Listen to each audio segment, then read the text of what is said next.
Good morning, student. As we have seen in the previous lecture, that due to the better medical facilities which has been developed, this has led to the decrease in the death rate in the India, decline in the mother mortality rate, decline in the infant mortality rate.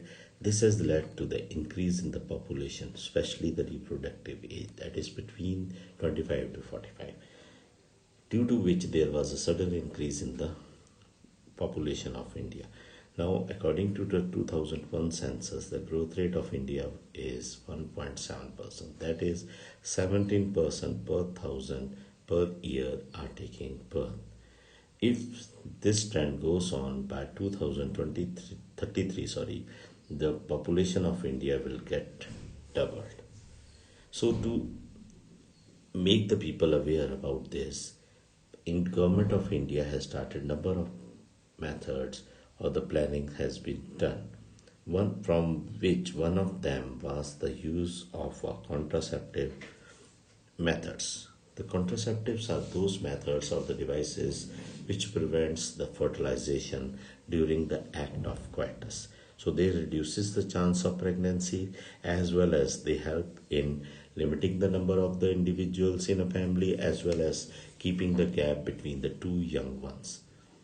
The very common question is what are the characteristics of an ideal contraceptive? Number one, it should be user friendly. That is, it should not harm the individual, it should not give any side effect to the individual. Number two is it should be easily available. So it should not be taken under certain license or any type of the hindrance. It can be easily bought or purchased from the market. Third, it should be reversible with no side effect. That is, when you stop this method, there should not be side effect on the body, and when required, new young one is required, they can be stopped by the will of an individual. Fourth, they should not interfere or damage during the sexual drive or the desire of an individual. So it should not interfere with the sexual act of the individual. The various methods used as a contraceptive or birth control includes the natural method, intrauterine devices, contraceptive pills or the chemical methods, and the last is the surgical method.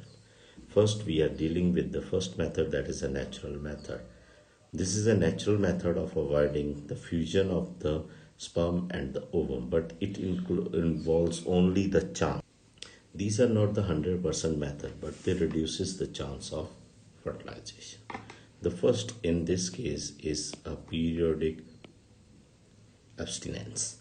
In this method, as we know that on the 14th day the ovulation occurs, the 10 to 17 days, that is around the ovulation, from the 10th day to the 17th day of the menstrual cycle, there are more chances of fertilization. If the person avoid these duration, that is from 10 to 17 days, there is less chance of fertilization.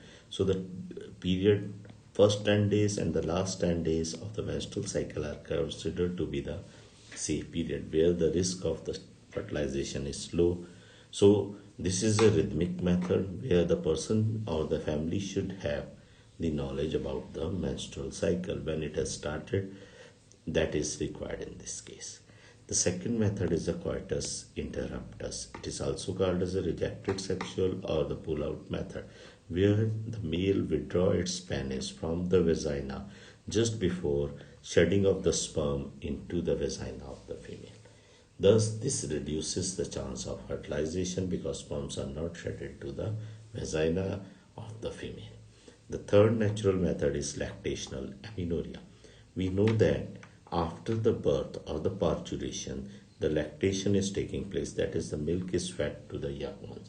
During that time, the ovulation does not occur, which is for a period of maximum for a period of 6 months after the delivery. In this time, if the conceptions are done, then there is coitus is done, there is less chances of fertilization.